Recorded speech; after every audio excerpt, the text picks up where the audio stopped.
honor people. Thank you. Well, welcome everybody. Thank you so much for joining us for a discussion about our grants that are now available. We are recording this session and it will be posted on our website within 2 to 3 business days. So if you want to reference either the full recording or a copy of the PowerPoint, it will be available to you. And we are just very humbled to have so many people joining in this conversation today. Just a couple meeting hygiene pieces. One is you're all on mute right now, just so that way we don't have background noises. If you do have a question during the presentation, feel free to unmute yourself.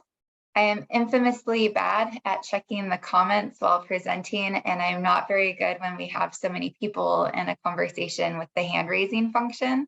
So feel free to just unmute yourself and ask a question. To that extent, if you could keep your questions broad, so that way everybody can benefit from the answer to that question. So we won't get into your program, project, or organization specifically during this conversation, since there's so many attendees.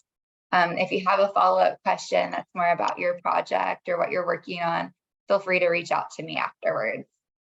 And with that, we'll go ahead and get started. Next slide, please. So just a little bit of an overview of what we'll be talking about today. We'll be doing a little bit of introductions and welcomes so you can get to know the team. I'll be giving an overview of the Community Foundation, and then we will be jumping into our grant programs that are available. We have 2 new grant programs this year. We'll also be talking about available grants and how to submit a competitive application. And Chloe will be giving a briefing on how to use our online application. If you've used it before, it will be the same that you've submitted in the past. We didn't change the portal. However, if you're new to using it, there's a couple of quick tricks and of the trade that she can share with you. And then we'll also save some time at the end for question and answer. But again, feel free to ask questions during our presentation today. All right. So first, hello everyone, I'm Cassandra Kardajov, and I'm the Director of Grants and Programs. I would love to work with you if you have specific questions about your program and how it might fit into our funding and eligibility. Feel free to reach out to me with any of those questions. I am much better at responding to emails than I am phone calls. So please feel free to reach out to me via email, and I'm happy to schedule some time for us to talk after this meeting.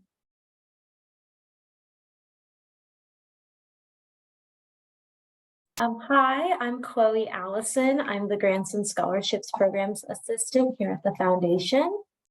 I'm your go-to person if you need any help with our online grant portal, whether it's just resetting your password or issues with uploading attachments. I'm really responsive. I answer the phone a lot, or I'm always on my email. So either way, I'm glad to help out however needed. So nice to see you all.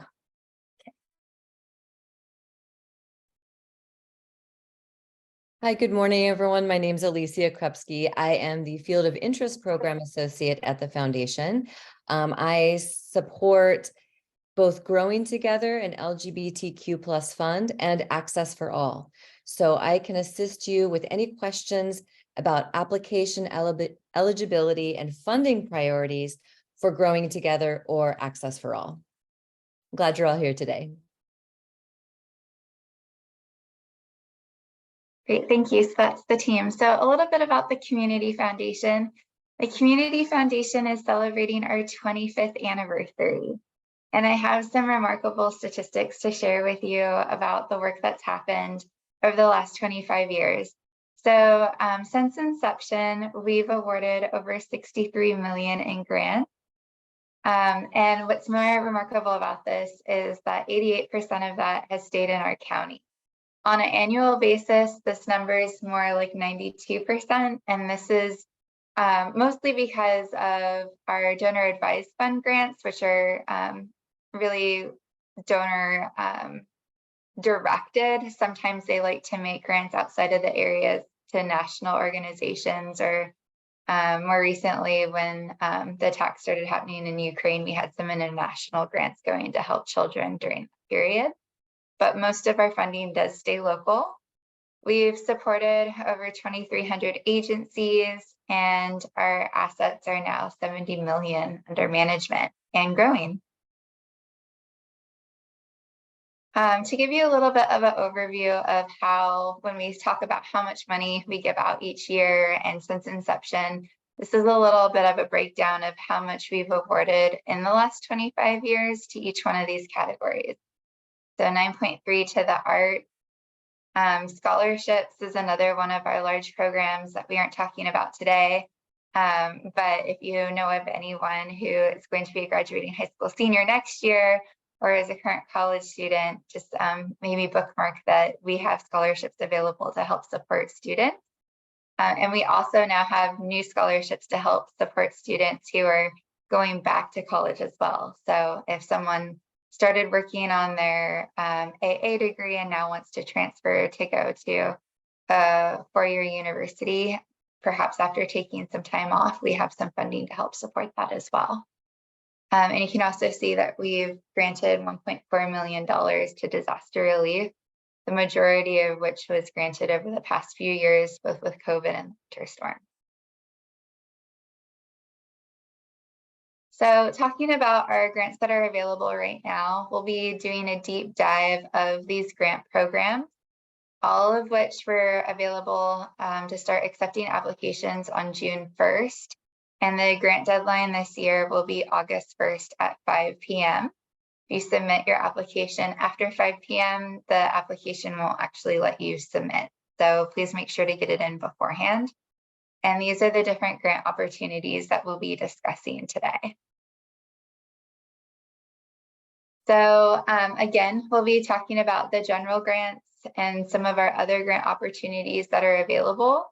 I'm going to be quickly differentiating, Chloe, if you wouldn't mind going to the next slide, on who can apply for these grants and what the difference between these grants are. So as far as who can apply for funding, all of the competitive grants that are available right now must all be supporting individuals or residents in San Luis Obispo County. So we will accept applications that are from outside the area, so long as they support San Luis Obispo County residents. If you are applying from an organization that's outside the area, we will be looking for deep connection to our community. And some of the ways that we look at that are through partnerships with other nonprofits in the area. We'll also be looking at how long you've been doing work in the area, because this is really, we're a community foundation. So we're looking for organizations that really understand the needs in our community specifically.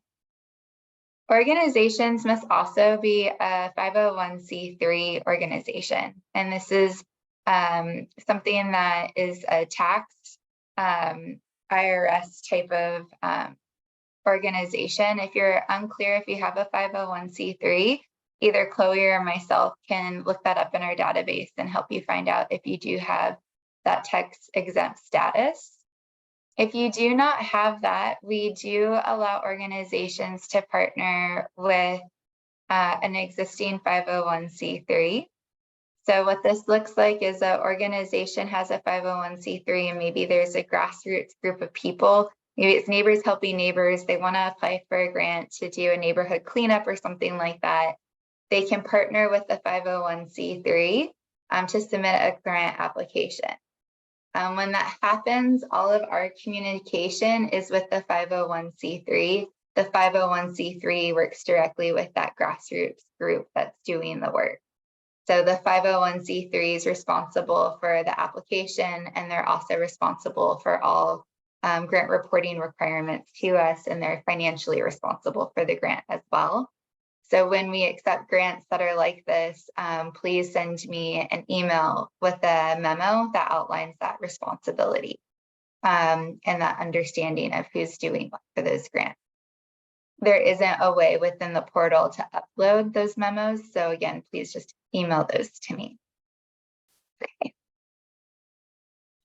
So as promised, I wanted to give an overview of the two different types of grants that we have available. We have general operating support. So we'll be talking about the general grant. The general grants that the Community Foundation offers are unrestricted grants that support multiple years of funding. And I wanted to delineate that from the rest of the grant programs that exist at the foundation, which are project grants. So to back up again, general grants are unrestricted and they can be used to support the organization in whatever way the organization needs that support. So this could be covering staff time, it could be covering gaps in other funding, overhead, different things like that. That's what general operating support will support. We do ask you in the application to upload a budget, and this is so that our committees can understand the types of things that are likely to be funded through this grant. You are, however, not restricted to spend things as outlined in that budget because we understand that we're supporting the organization, not a particular project. And then on the other side of this, we have project grants, and project grants fund something specific. So in your narrative, you're going to be explaining, which is the essay that you write describing your activities. You'll be writing about what it is that you're seeking to do. There'll be a budget that comes alongside that talks about how each dollar will be spent within the application if it gets funded. And when the grant cycle is over, we'll be looking to make sure that the funds were spent the way that you said you would in your application. So a quick way to simplify this is with project-based grants, think about it as if we were funding a classroom art project and the budget would reflect the cost of paper, pens, pencils, anything like that. So that's like very specific in what we're funding. With general operating support, instead of funding the pens, pencils, paper, we're looking at funding the school. So the school can then decide, okay, we want to fund this art project, or maybe there's a more pressing need. Maybe there was something that happened at the school that needs some special attention, so that money can be diverted to whatever that pressing need is. So that's really the difference between the two types of grants that we're talking about. So before I move on, I know that this is very nuanced. I just want to see if anybody has any questions about the difference between general operating support grants and project-based grants.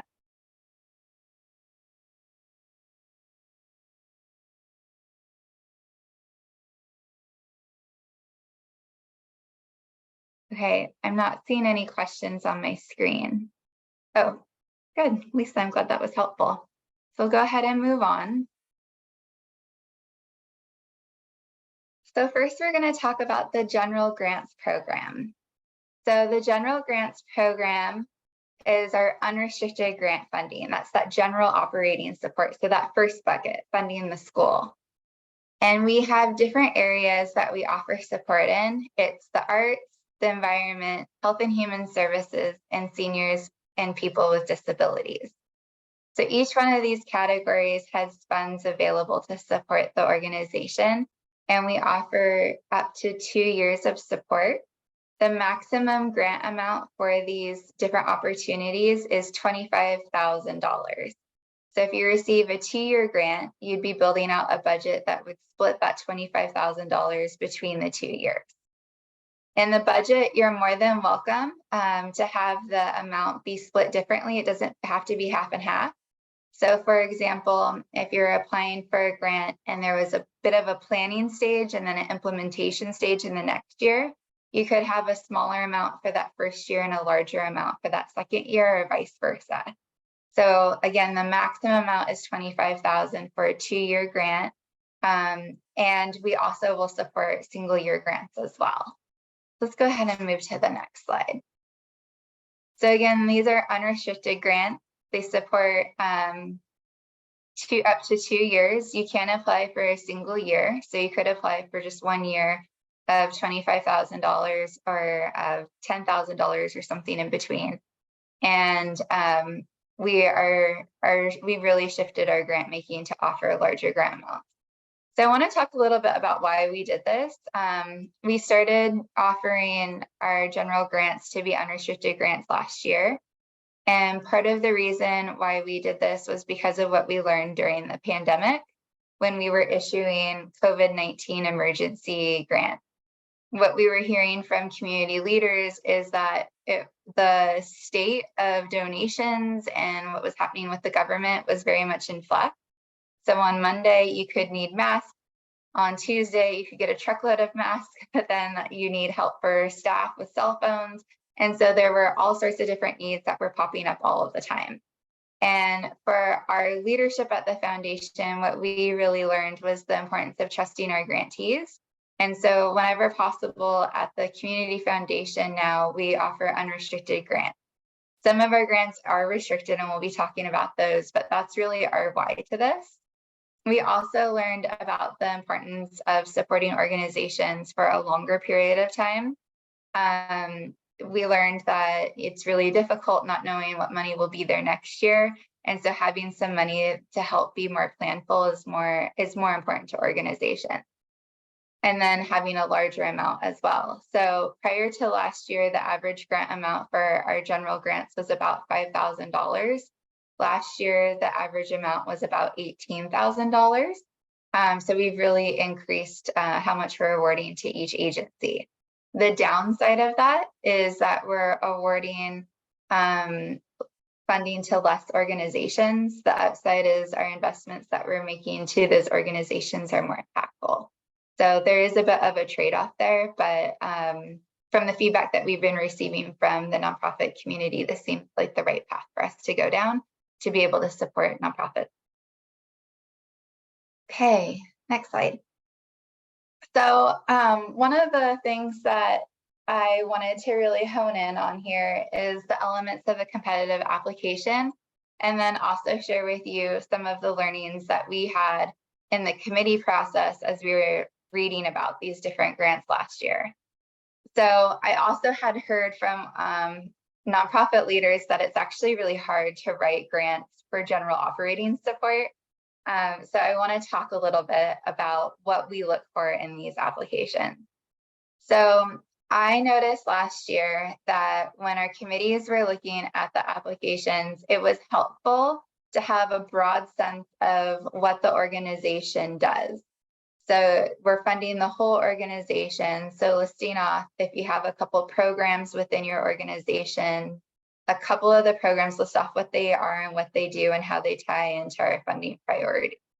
So for example, we have priorities in the arts, the environment, health and human services, and seniors and people with disabilities. So when talking about those different programs, talk about what it is that you do, and then also the pressing community need. So those are some of the things that we saw made applications be more competitive. We also recently launched the data center. And Chloe, sorry to put you on the spot, but if you could drop in the chat the website link to the data center, that'd be great. The data center is a regional hub for all of the data reports for our county. So it includes everything that has been published on San Luis Obispo County from different nonprofits, from state and government agencies, includes census. So all of that information is now in one place. We really look for case making in your application to talk about what your organization's doing, what programs are happening, and how you are seeing a pressing need in the community that is verified by contextual data. So that link that Chloe just put in the chat, we hope that this is going to help you be more successful in applying for grants at the foundation, but also when you're applying for grants outside of the community foundation, because all funders like to see what those community needs are. Another element that I can't stress enough is that the organizations that were more successful last year had a sense of urgency as to why the funding was needed now. And they had case making as to why it was needed for 2 years. So for example, I was meeting with an organization earlier this week And the way that we were talking about framing up their application is that the organization is getting to a place where it's getting at scale, where they've been really small and doing, refining their practices. They have a very strong foundation, but in order to get to that next level, there's some critical infrastructure that needs to be there for them to be able to propel themselves forward. There needs to be staffing, those types of elements. And so they needed a 2-year investment so that way they could scale up what they're doing and be able to sustain it for 2 years. So that's excellent case making as to why a 2-year grant over a 1-year grant and why that general operating support grant is so important right now. So that's something that was really important. And then I won't go through all of these, but I also noticed that organizational leaders who wrote about the organizational strengths and weaknesses. I know it might seem a little bit odd to be vulnerable in an application, but I did notice that leaders, when they talked about what was helping and hurting the organization, it helped provide more of that case making.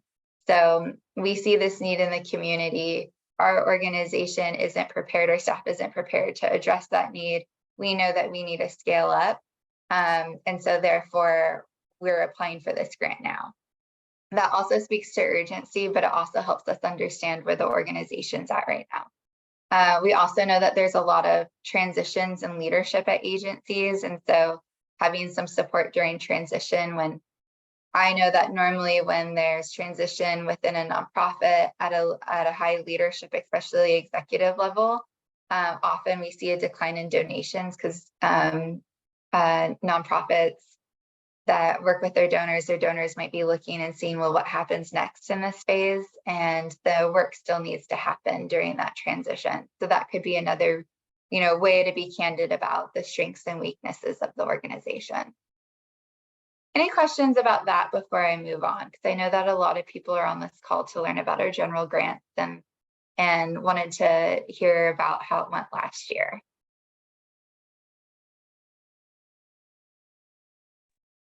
Okay, Dolores put a question in the chat.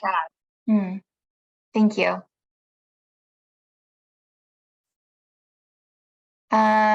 Question regarding 501c3. Can a fiscal officer act on behalf of more than one community grant for one funding cycle? Yes. Yes. So for example, Ecologistics serves as a fiscal sponsor for a lot of different grassroots agencies, and we've funded multiple programs through Ecologistics. We cannot, however, support an organization more than one. So for example, if Ecologistics was applying for 2 grants to Health and Human Services for themselves, that would not be eligible. But if Ecologistics was applying for themselves and for a grassroots agency, that would be acceptable. And then there's another question from Slow Wind Orchestra. For the 2-year grants, can recipients apply each year for different programs? So if they received a grant in 2022 for 2 years, can they apply for a different cause in 2023? No. And that is one of the things I think on my next slide. So if an organization received funding last year and it was a 2-year grant, so you still have an active grant with the community foundation, and it's a general grant, you're not eligible for another general grant. You could apply to any of our other project-based grants, which we'll be talking about later in our presentation, but you cannot apply for another general grant. And so the upside of this is that if you're an organization that applied last year and didn't receive funding, you're not in competition this year with those that did. So that could be considered a good thing. And then from the foundation's perspective, we're already supporting that organization with the 2-year grant, so we don't want to double down and support them twice. We want to be fair and spread the wealth in the community. Okay. Next slide. So yes, this is where I was going to talk about it. So ineligible if you received funding last year. You're also ineligible if you have an outstanding grant report with the foundation. So if you had a grant and that grant is now past due, that is something that we'll be taking a look at when we screen applications. If you have any confusion on whether or not you have the outstanding grant report, if you had one, you've most likely received an email from my colleague Chloe. If you have questions about the status of it, feel free to reach out to her directly, and she can get back to you, and she's very quick at getting back to people. Okay, next. So we talked about our general operating support grants, those general grants. Now we're going to talk about the project-based grants that the foundation has. And we'll do a little bit of an overview of each one of these programs. So the first program that we'll be talking about is our Build Grants program. So when I first moved to this community, I had heard this rumor that San Luis Obispo County had more nonprofits than any county in the entire nation. And what the community foundation had done before I had arrived is they actually did an analysis to see if that was true. And it does turn out that we have over 2,000 nonprofits in our community, but only a small percentage of those are actually active. Meaning that they have a board, they have regular meetings, they're doing work. But it turns out that the majority of our nonprofits are on the smaller side. And so because of that, we developed this Build Grant programs to support organizations who have an annual operating budget of less than $500,000. And these grants support only smaller organizations in San Luis Obispo County. And they support capacity building, capital equipment and improvement. And so what we're looking for in the Build Grants program is really something like technical assistance. So maybe you need help with a fundraising platform, marketing, maybe there's a strategic planning consultant that would be helpful. What we're looking at is something very tangible that a smaller organization needs in order to help propel them to move forward. So it's looking at that critical infrastructure, the things that are less exciting for you all to talk to donors about that are so needed to be able to help the organization succeed. That's a Build Grant. And so the maximum amount for these is $5,000. Okay, there's not any questions about that. I'll talk about Opportunity to Thrive. Opportunity to Thrive supports nonprofits who have one-time financial assistance programs to their clients. So what we're looking at when we're funding Opportunity to Thrive grants is organizations who have something that's in place or they're wanting to support individuals who have a one-time need or hurdle. So for example, you have a client who gets a flat tire. They don't have the money to fix that flat tire. If they don't fix their flat tire, they can't get to work. If they can't get to work, they're not going to be able to make their rent. So that domino effect it exists. And so the Opportunity to Thrive grant program is to help stop those dominoes from falling. So we're looking to partner with organizations that are serving individuals with that one-time need. And so the maximum grant amount for these is up to $10,000. I often get asked, how much can you award to a single individual? And we don't have any guidelines about that. We really defer to the nonprofit organization.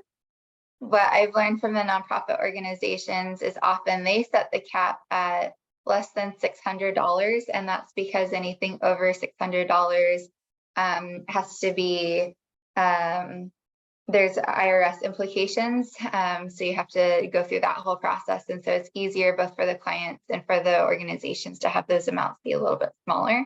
But we don't dictate that. We depend on the nonprofits to make those decisions. Any questions about the Opportunity to Thrive grant?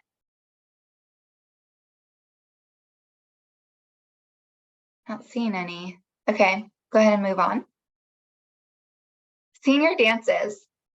So our Senior Dances grant this is actually one of the very few grants that we have at the Community Foundation that support outside of San Luis Obispo County.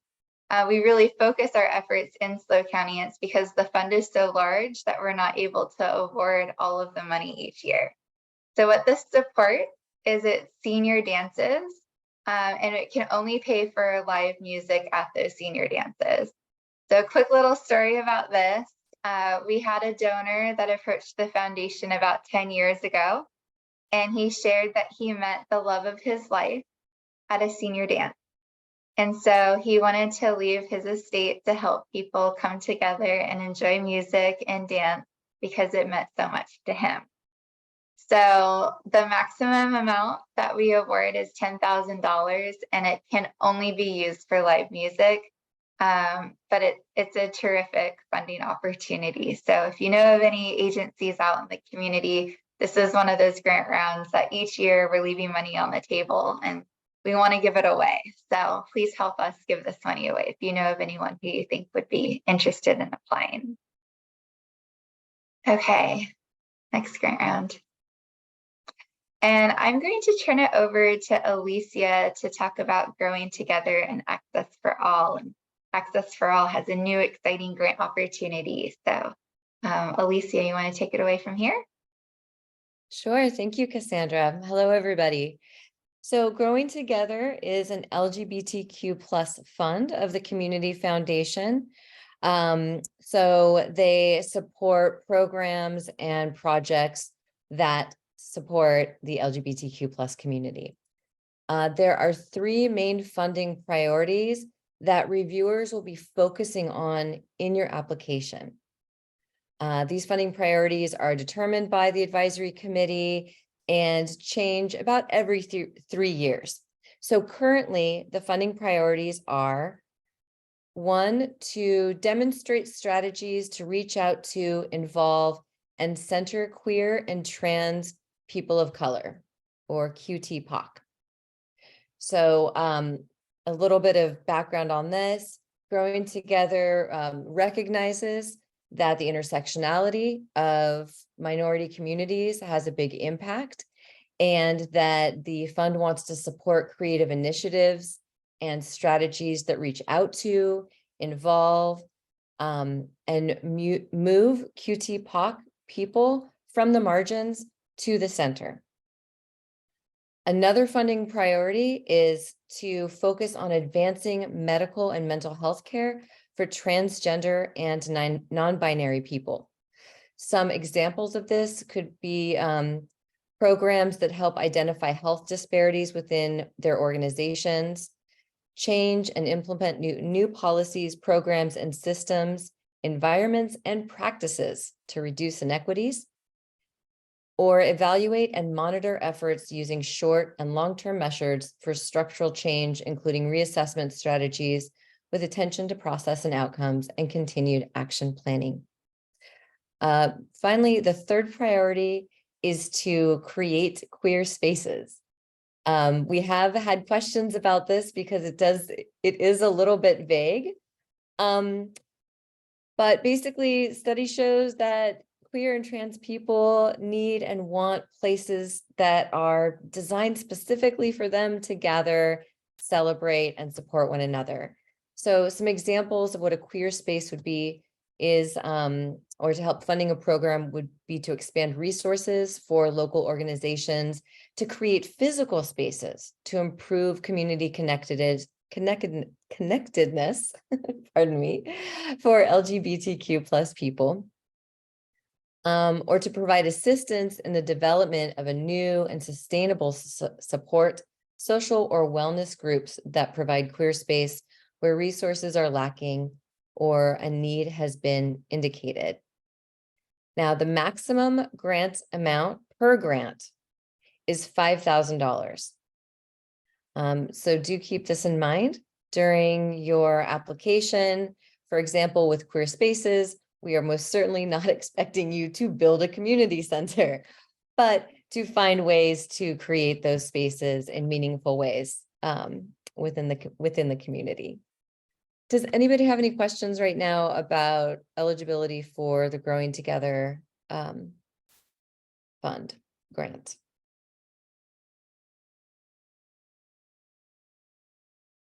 Okay, let's move on. Access for All. Okay, this is so exciting. This is the first year that Access for All will be offering a grant to support programs, and people with disabilities.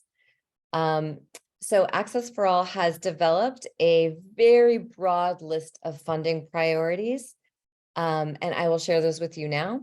One of the funding priorities is to focus on advancing access to health and wellness.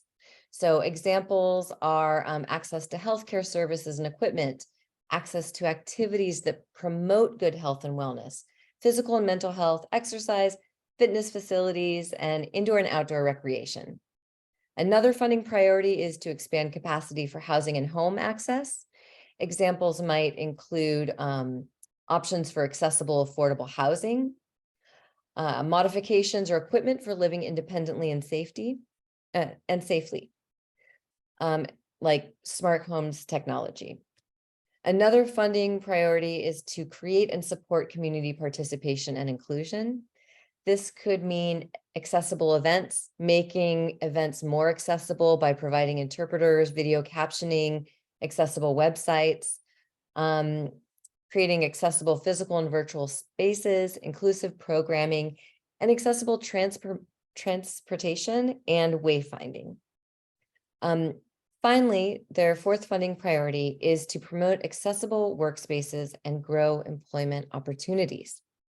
Examples of this would be educational outreach to support inclusive work environments, needs assessments, employee training, and improved access to services. The maximum grant award for Access for All per grant is $5,000. Please keep in mind in listing these funding priorities that we are not looking for you to meet all of the funding priorities. In fact, it probably is best to focus on a single one in your application.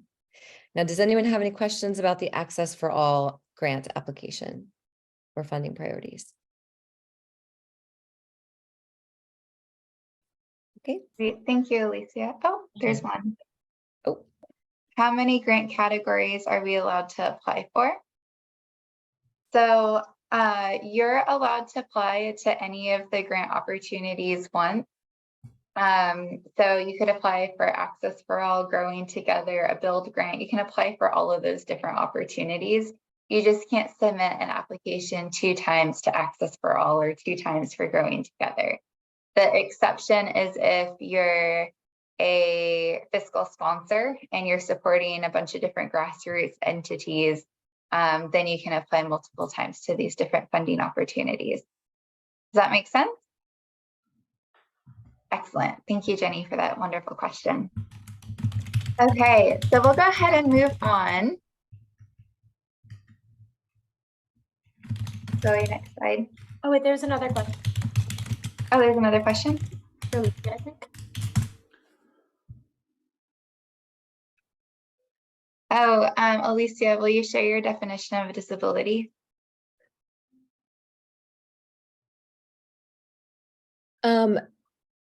Yes, so Access for All supports a variety of categories of disability. So that could be mobility, that could be communication, either visual or audio, or it could be something such as an invisible disability. Like, for example, on our advisory committee, we have an individual with a deadly latex allergy.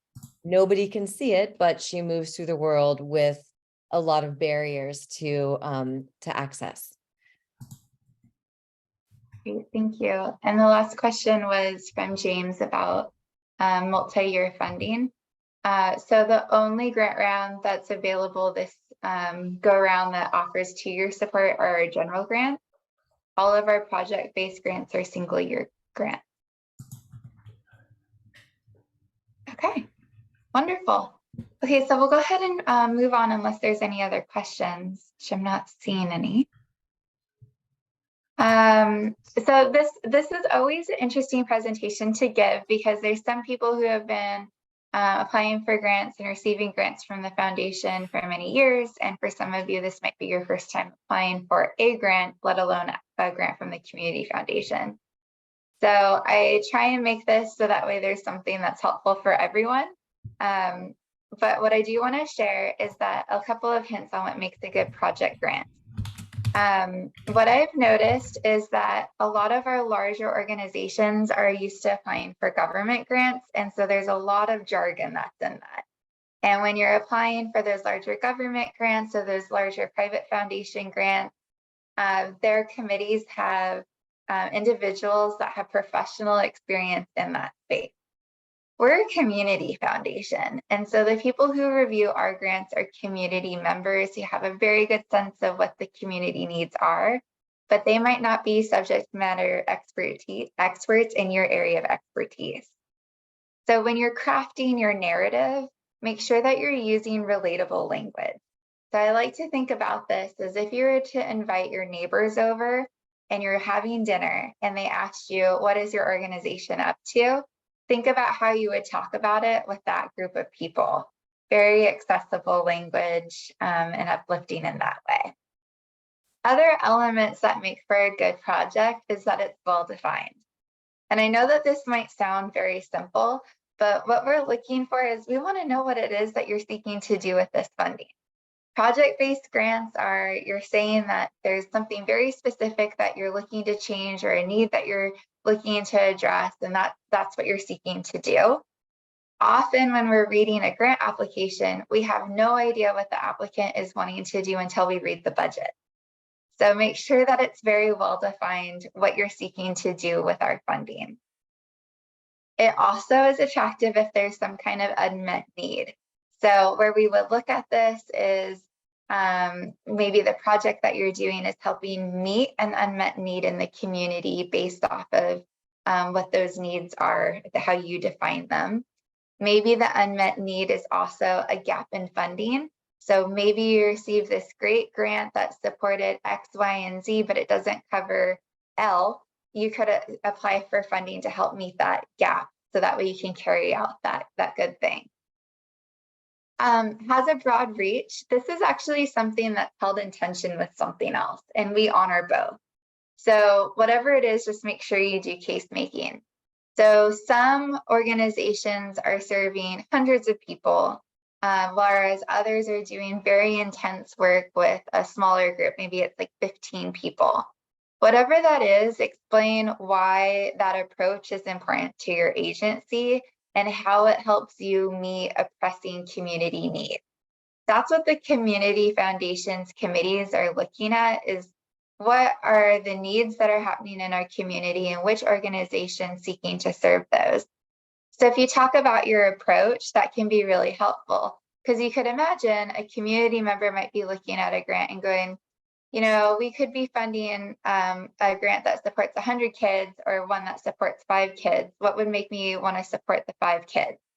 And there's a lot of good case making as to why that's important, or just as important as supporting so many kids. It's that depth versus width, right? And then also we're just looking to make sure that what it is that you're seeking to do is grounded in reality. So Alicia actually alluded to this with Access for All. We don't want you to necessarily check all of the different boxes for all of the eligibility requirements for all of our grants. What we're looking for is that you're really honed in and that you really want to like move the needle forward in one way. So if it's a $5,000 grant, as she had put it so eloquently, you're not buying a new building probably with $5,000. That doesn't even probably cover much rent for 2 months in our county for a building. So what we're looking for is like whatever the request is it's grounded in reality. Like this is going to help move the program forward in one way or another. And then another thing that we're looking for is that there's some level of expertise to help carry out whatever it is that you're seeking to do. So an example that I always like to use is many years ago, I was reading for a grant where they wanted to start doing youth therapy at a local high school. And one of the things that we got stuck on was that the staff wasn't trained to do therapy, they were volunteers. And so we didn't feel that we could in earnest support that grant because we didn't feel like they had the skills to carry out what they were seeking to do. Later on, we actually funded a grant to help staff up that organization. So that way they could carry out what they wanted to do, because the need was there, but the staff weren't there, or the volunteers weren't there to be able to support what the organization was seeking to do. One of the other ways that we look at this is that we also have as a requirement that organizations upload who's on the board. We're also looking at that integrity of the organization. So one of the ways that we're looking at that is if an organization has an executive director and the board all have the same last name, that's going to be a little bit of a red flag for us. And we do see this from time to time. We're looking that there's expertise at the board level to help support what the organization is seeking to do as well. Okay, let's go ahead and move on unless there's any questions about what makes a good project-based grant. Okay. So tips for successful application. We already talked about that a little bit. Just going over a couple of things. So proposed project budget. I talked about this a little bit. If you're applying for a general operating support grant, at the end of the day, if you receive that grant, you can spend it however you want. However, it's really difficult for our committee members to understand how funding is likely to be spent. So we ask you to submit a project-based budget so that way we can wrap our heads around the types of things that are likely to be spent through that grant. So that's the project budget for a general operating grant.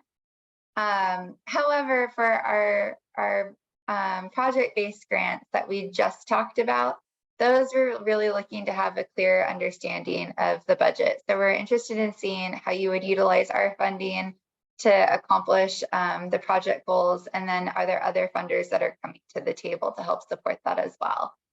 So those are some of the things that we're looking for.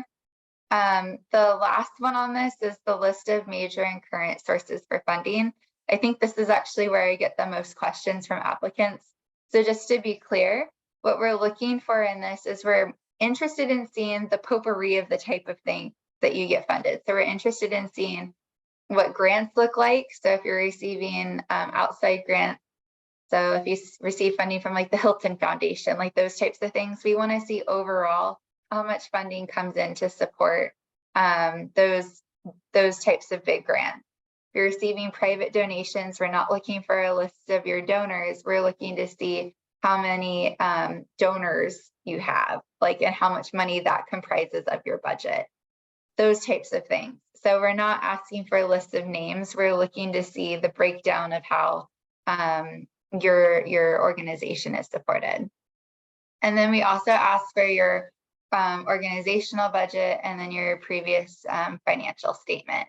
If you have any questions about those, feel free to give me a call, but I hope that provides a little bit of clarity on what we were looking for when we asked for our list of major funding resources.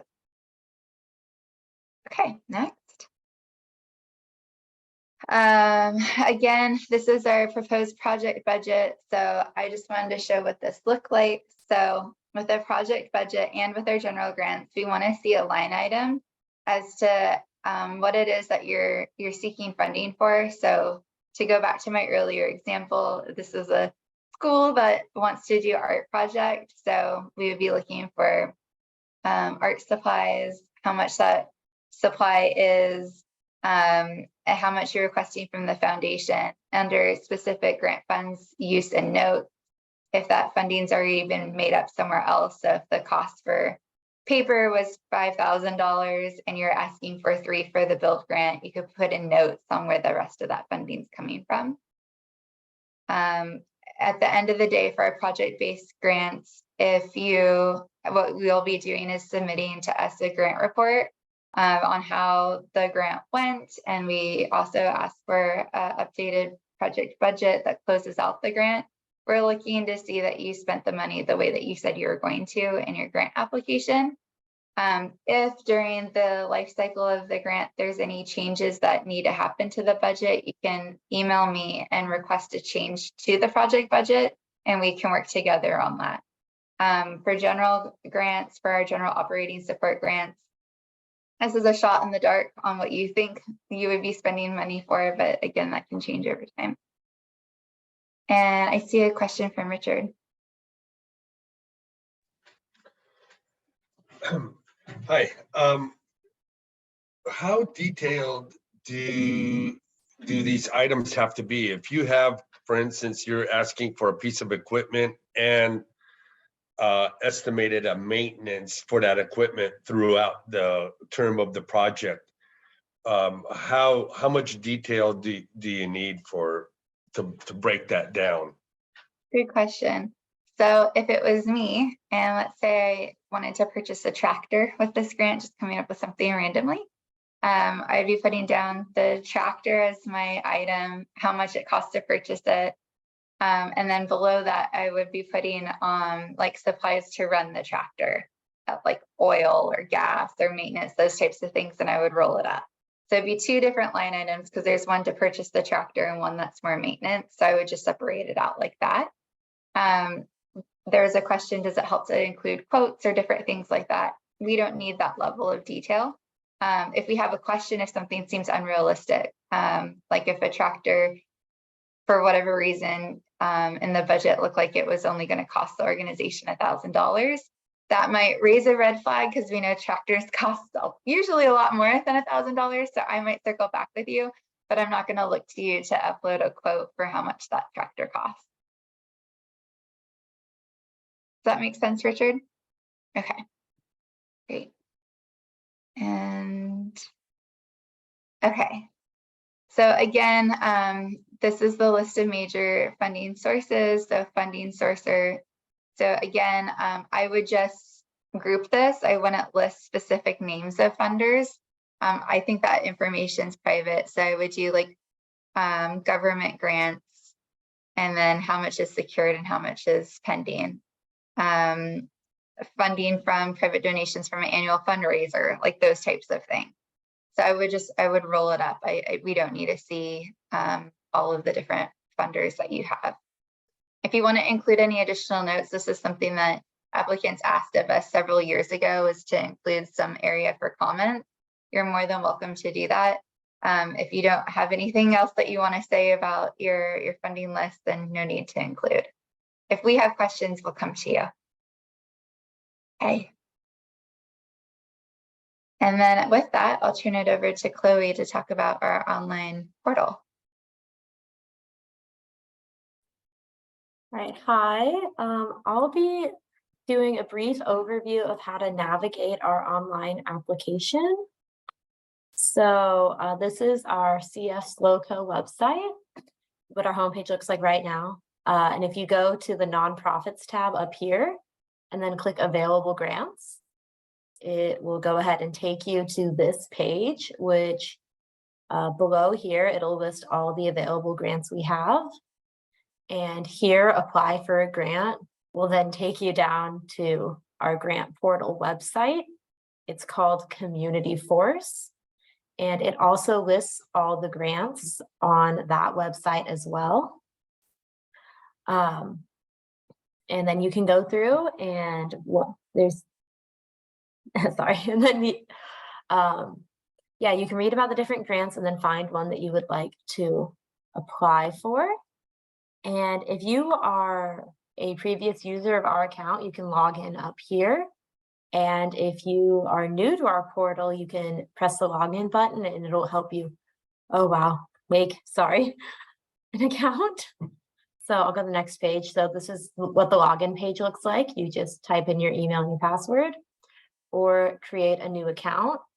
And if you forgot your password, you can use their forgot a password function, or you can email me and I can reset it for you. It's pretty easy on my end.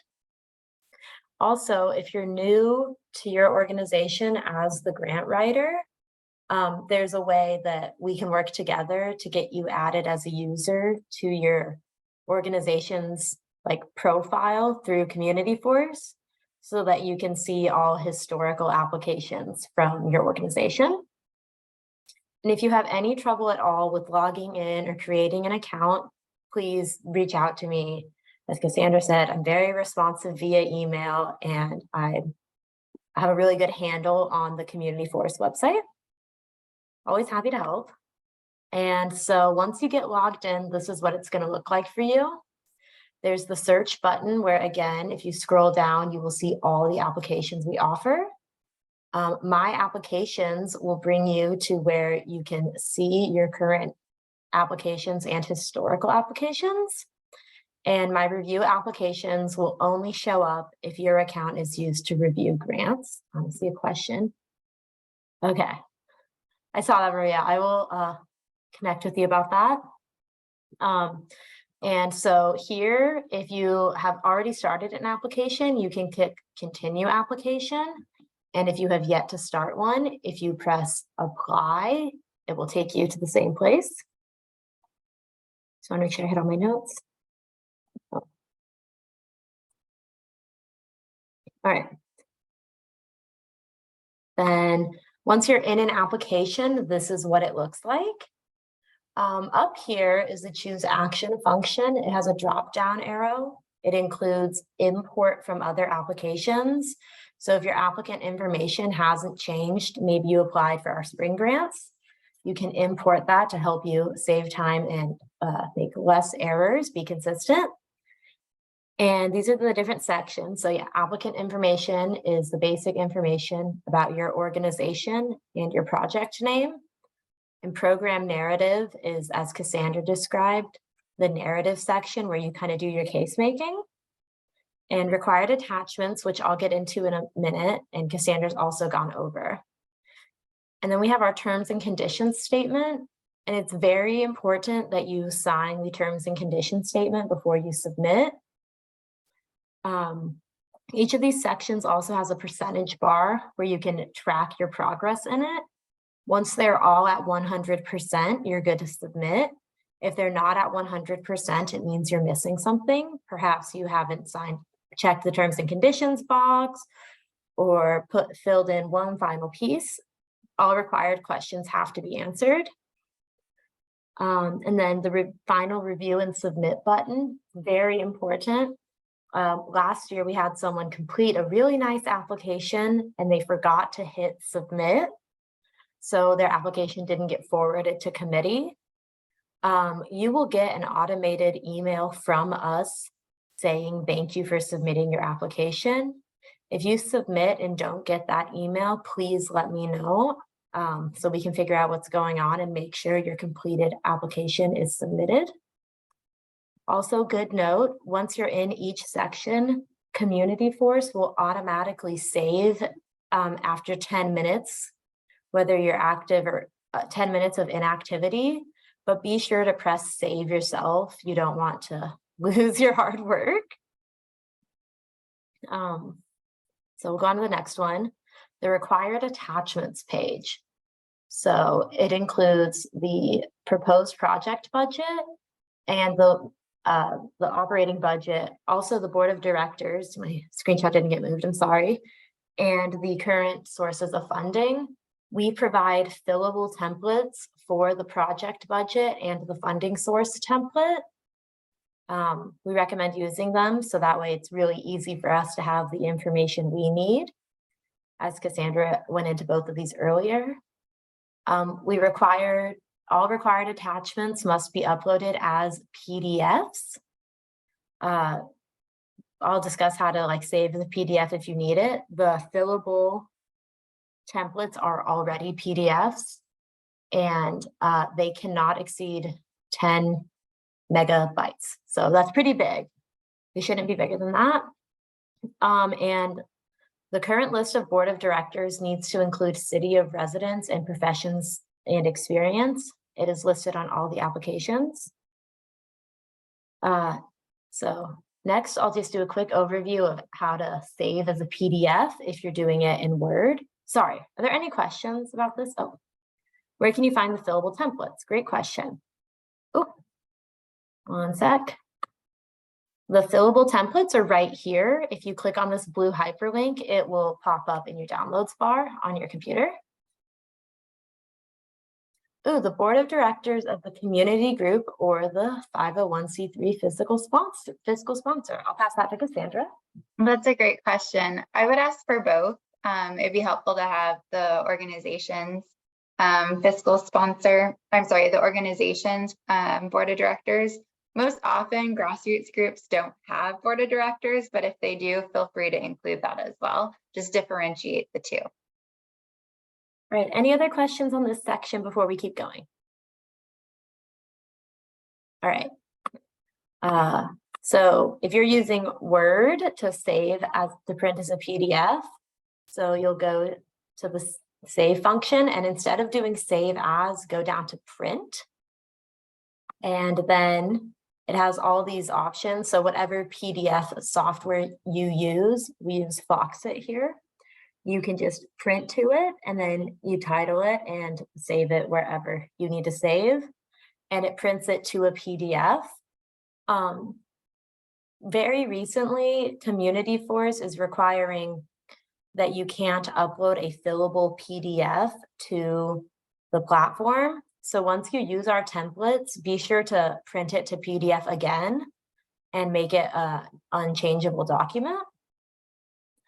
If you have any trouble with that, please reach out to me. I'm happy to help you with that process. I know it can be a little difficult sometimes. So yeah, please let me know. It's just important that they're all as PDFs. So any questions about the PDFs? Okay, cool. So in order to navigate through the portal, we recommend you using use the link buttons.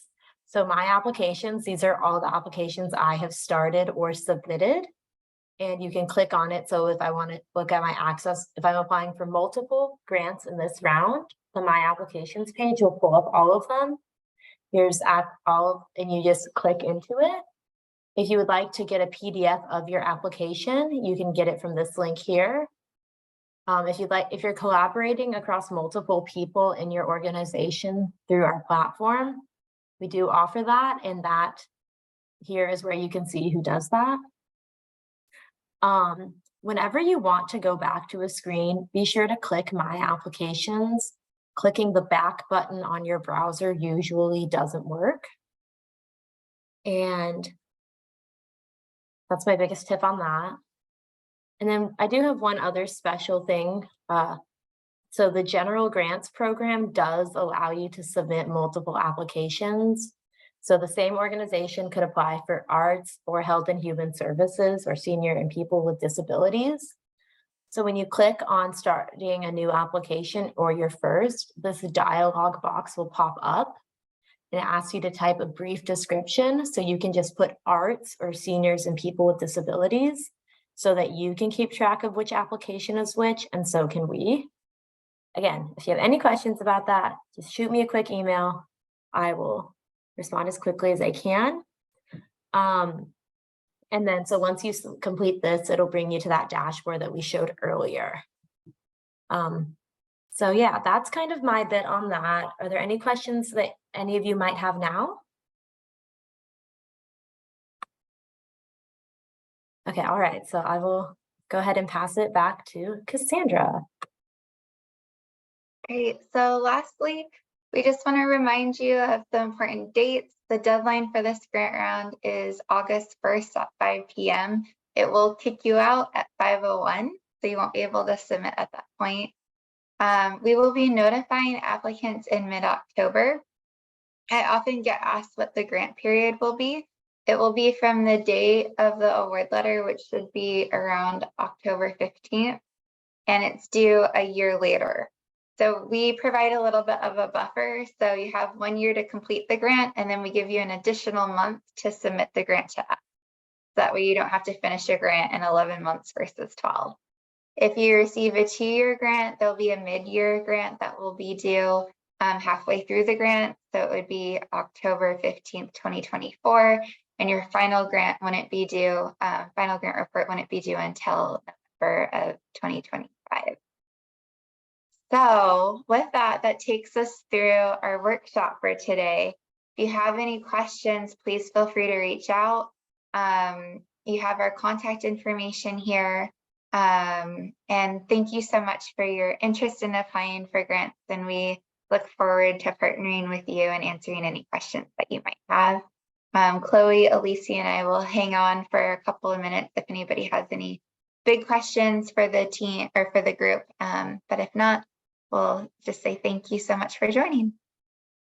And Chloe, would you mind stopping the recording?